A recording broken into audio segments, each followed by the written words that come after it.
Assalamualaikum warahmatullahi wabarakatuh. Kembali lagi bersama saya Rafa Maulana Akbar dari SMK Negeri 1 Majak. Di sini saya akan membahas materi tentang file hierarchy and file management.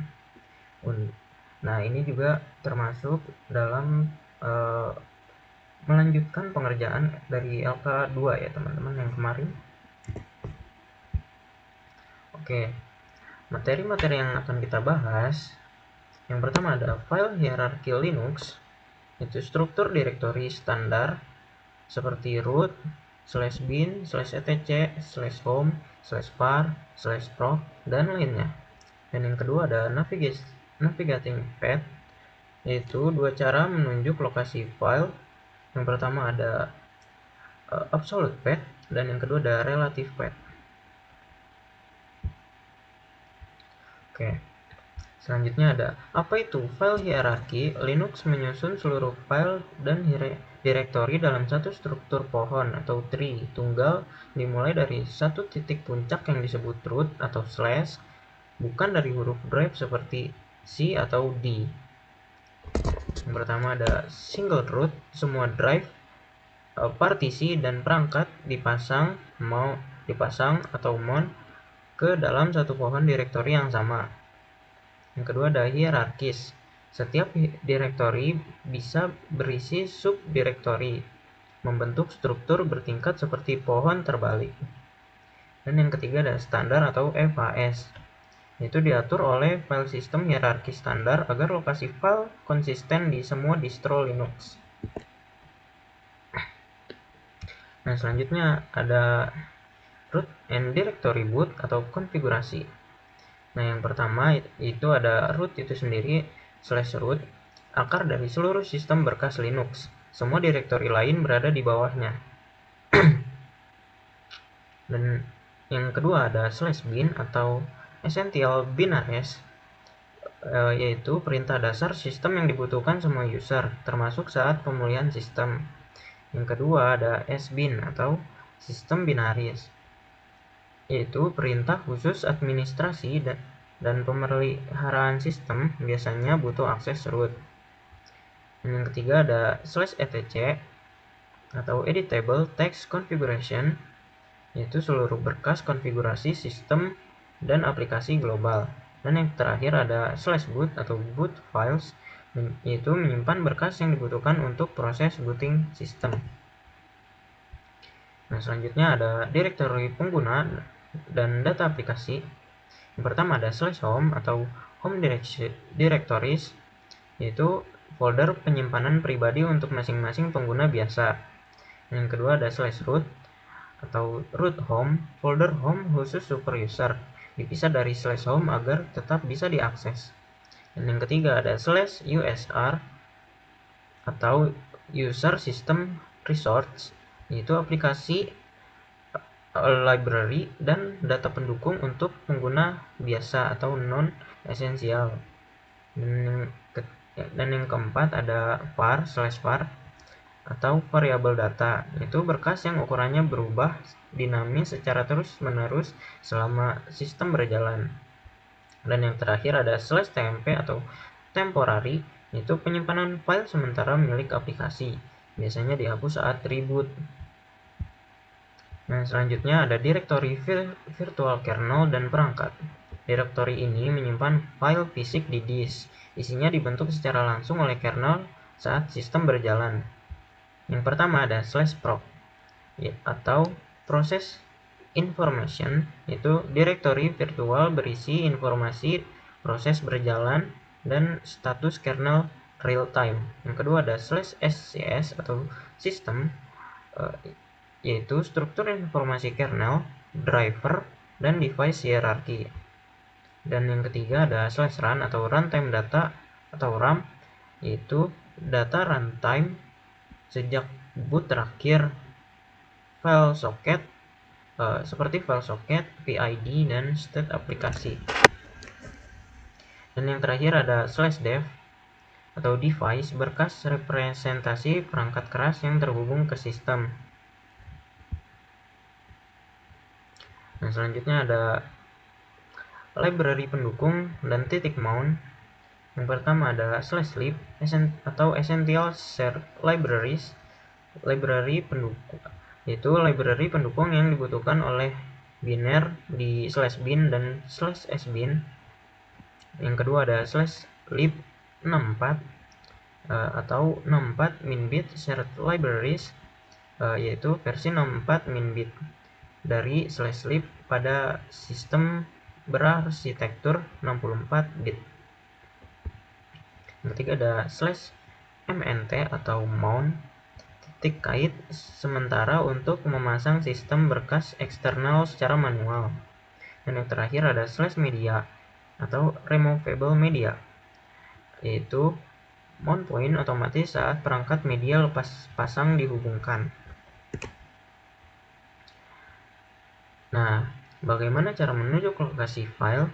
Untuk mengakses file atau direktori di dalam struktur pohon tadi, Linux mengenal dua jenis navigasi path, yaitu absolute path dan relative path. Absolute path itu adalah alamat lengkap dimulai dari root atau slash, dan relative path adalah alamat berdasarkan posisi direktori saat ini. Oke, absolute path. Absolute path cara mengakses file atau direktori dengan menuliskan alamat lengkap yang dimulai dari direktori root atau slash hingga ke lokasi tujuan. Absolute path tidak bergantung pada posisi direktori saat ini. Nah, di sini kalian harus menulis secara lengkap ya teman-teman. Jadi harus tulis secara lengkap seperti ini: /home, /apa, /dokumen. Artinya berpindah langsung ke folder dokumen milik pengguna Rafa dari manapun posisi kita sekarang. Ciri khusus selalu dimulai dengan tanda slash atau root. Dan relative path adalah cara mengakses file atau direktori berdasarkan posisi direktori saat ini, sehingga tidak perlu menuliskan alamat lengkap dari root atau slash. Misalnya seperti ini, kita berada di direktori home /apa. Misalkan kita ingin pergi ke direktori dokumen. Nah, di relative path ini kita ketikkan cd dokumen atau change directory dokumen, kemudian ketikkan ke direktori yang akan kita tuju. Nah, di sini adalah contohnya dokumen, jadi change directory dokumen. Karena sudah berada di /home /apa, cukup ketikkan nama foldernya saja tanpa perlu menulis ulang dari root. Ciri khasnya adalah tidak diawali dengan tanda slash. Cukup menuliskan nama folder atau file dari posisi saat ini. Bisa juga memakai simbol titik atau titik 2. Nah, selanjutnya ada perbedaan absolute path dan relative path. Absolute path di sini mulai dari root atau slash dan selalu tetap, tidak bergantung posisi, lebih panjang untuk ditulis, aman dipakai di script atau otomatisasi. Sedangkan relative path mulai dari posisi saat ini berubah tergantung direktori aktif, lebih singkat dan cepat diketik, cocok untuk navigasi cepat sehari-hari. Nah, selanjutnya kita akan mempraktikkan beberapa perintah atau tugas yang ada pada lembar kerja atau LK2. Nah, teman-teman, selanjutnya kita sudah berada di LK2, teman-teman. Nah, di sini kita akan mempraktikkan beberapa perintah yang akan kita praktikkan di sistem operasi Linux Debian 13 yang kita install pada virtual machine VirtualBox. Kita ke sistem operasinya terlebih dahulu ya teman-teman, lalu masuk ke akun yang sudah kita bikin tadi, masukkan passwordnya, tunggu sebentar.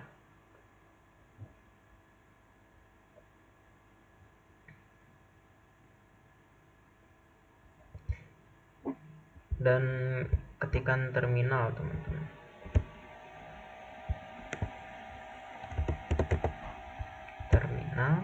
Kita masuk ke terminal, kita asuh saja terlebih dahulu.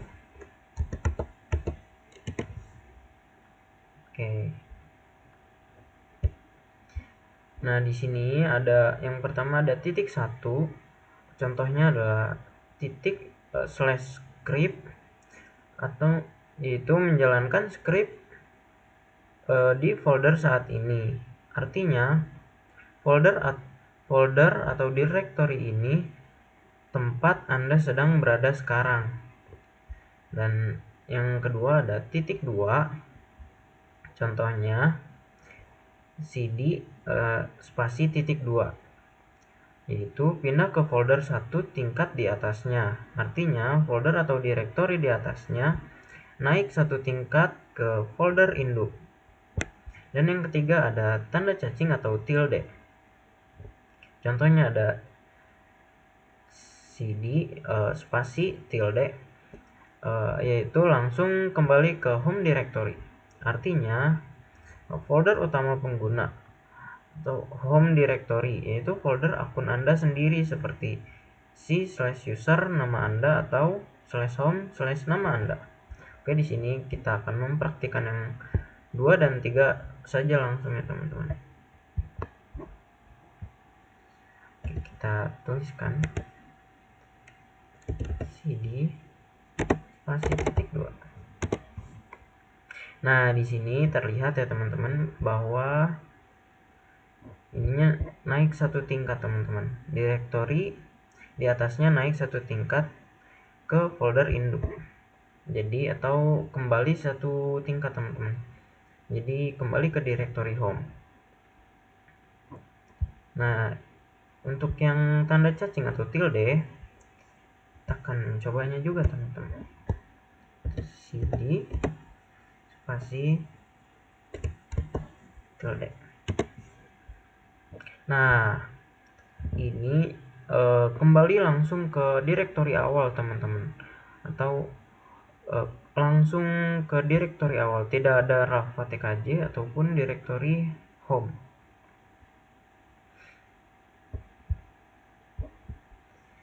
Nah, selanjutnya kita akan mempraktikkan file management, perintah-perintah di file management. Yang pertama ada membuat beberapa directory dengan nama Anda. Perintah teksnya adalah mkdir rafa 1, rafa 2, dan rafa 3. Dan ini ada contoh komennya teman-teman. Oke. Sini kita akan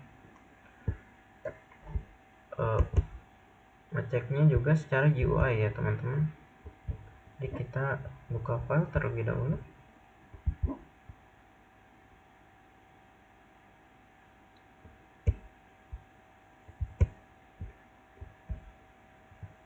Jika sudah, kita lihat lagi teman-teman. Oke, berarti di sini kita exit terlebih dahulu teman-teman agar kembali. Nah, lalu kita masuk ke folder yang akan kita, ke directory yang akan kita masuk. Kita akan masuk ke directory video saja. Nah, di sini maaf saya lupa untuk huruf ini juga harus sama ya teman-teman. Perhatikan gede dan besar dan kecilnya, karena akan mempengaruhi berhasil atau tidaknya teman-teman. Kita masuk saja. Oke, sudah berhasil. Lalu ketikkan mkdir rafa 1, rafa 2, dan rafa 3. Enter. Nah, di sini kita cek secara GUI-nya terlebih dahulu ya teman-teman, apakah sudah masuk.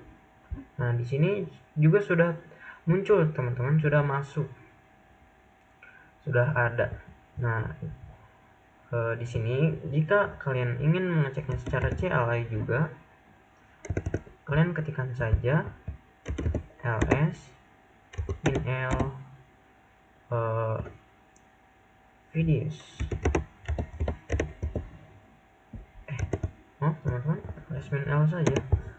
Nah, di sini sudah tertera ya teman-teman kapan direktorinya masuk. Di sini ada jamnya, tanggal dan juga bulan. Sudah lengkap lah pokoknya teman-teman.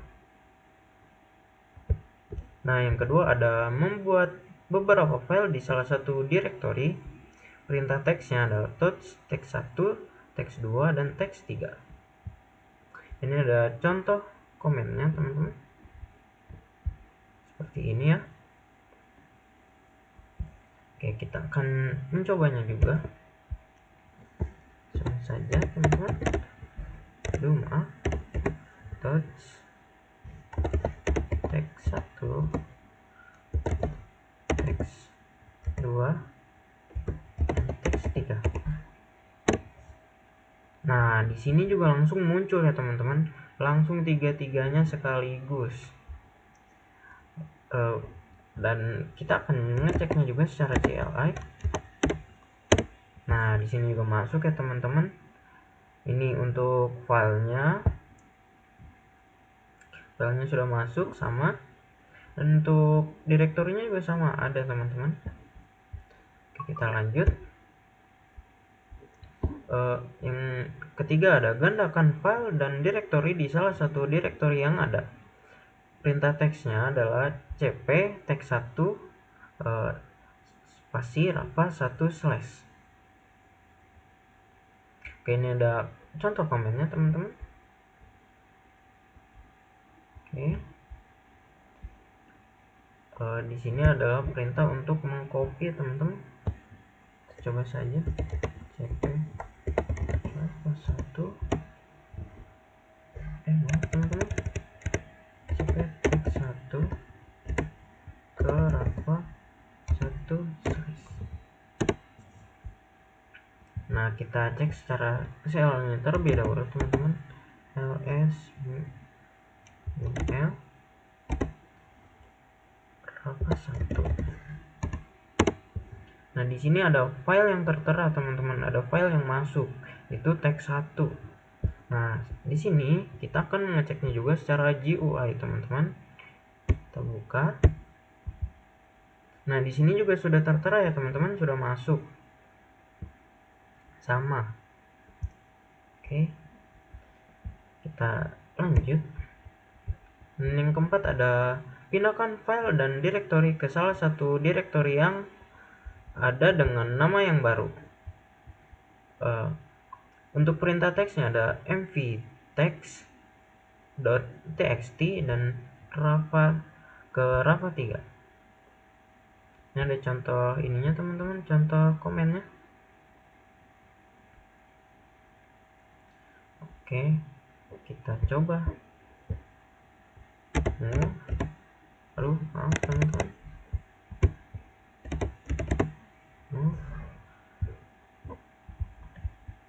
Kita lihat perintahnya lagi.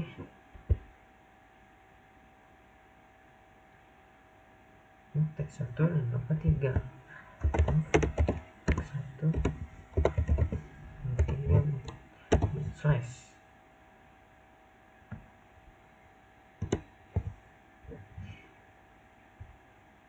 Nah, di sini sudah berpindah tempat teman-teman.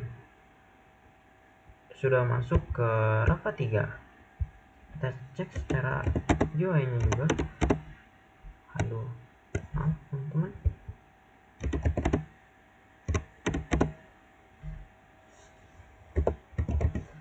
Sudah berhasil ke perpindahannya teman-teman. Di sini juga sudah tertera bahwa ada file yang masuk ke rafa 3 yaitu text1. Nah, di sini kita akan mencoba mengubah namanya teman-teman dengan cara move. Aduh, maaf teman-teman. Kita ubah yang text2 ini saja. Text2 ini ya teman-teman. Coba text2 menjadi misalkan video. Kita lihat. Dan di sini sudah berhasil ya teman-teman. Yang tadinya file text2 berganti nama dengan menjadi video. Oke, Nah, selanjutnya ke nomor 5. yaitu hapus beberapa file dan direktori yang kosong maupun berisi. Untuk perintah teksnya itu rm direktori atau file yang akan kita hapus .txt. rm itu artinya remove ya teman-teman, dan di sini ada contoh komennya seperti ini teman-teman. Oke, kita akan mempraktekannya. Kita cek terlebih dahulu untuk file atau direktori yang ada di sini.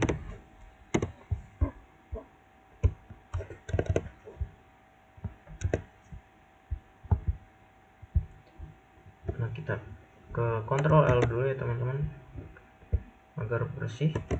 Nah, kita cek lagi, lalu rm misalkan kita akan menghapus yang video teman-teman. rm video .txt.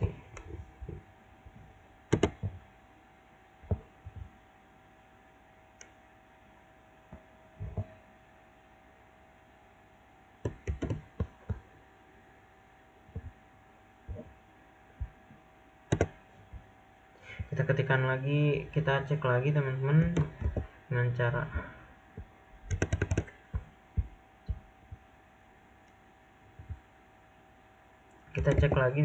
dengan cara ls-l. Kita lihat terlebih dahulu. Nah, ini untuk direktori dan file yang ada ya teman-teman. Oke, kita di sini misalkan kita akan menghapus file video, maka kita ketikkan rm video rm itu remove ya teman-teman. Langsung saja kita enter. Nah, di sini secara GUI-nya pun sudah terhapus teman-teman, sudah hilang. Nah, kita cek secara CLI-nya juga, jangan lupa. Nah, di sini juga sudah hilang ya teman-teman, sudah tidak ada.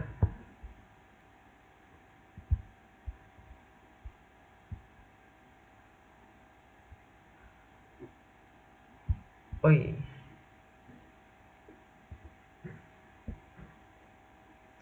Nah, untuk menghapus direktori juga sama teman-teman.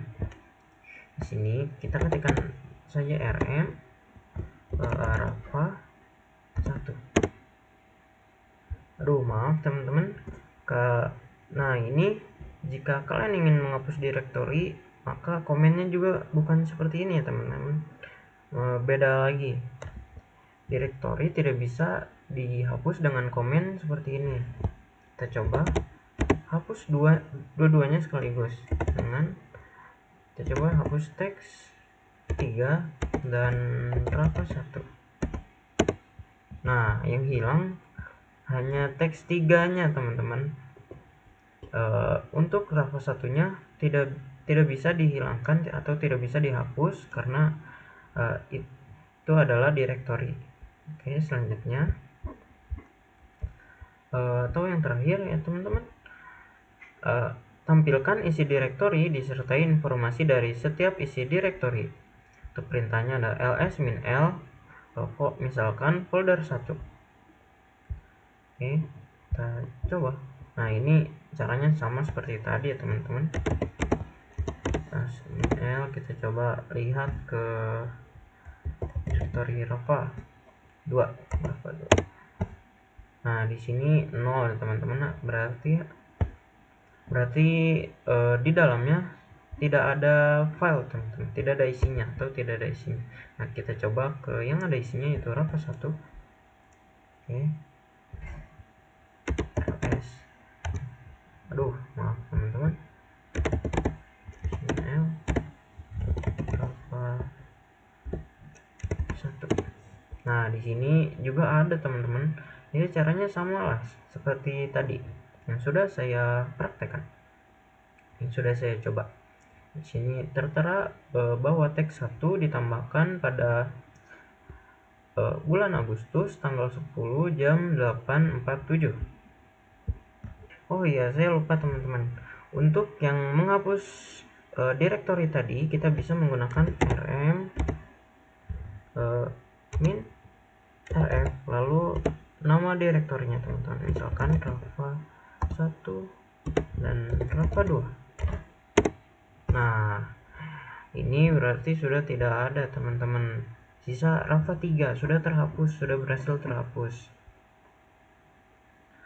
Oke, kita sudah selesai mempraktekannya teman-teman, sudah habis semua.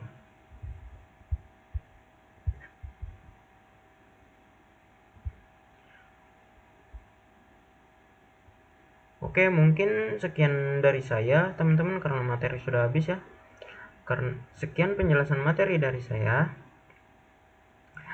Terima kasih sudah menonton. Wassalamualaikum warahmatullahi wabarakatuh.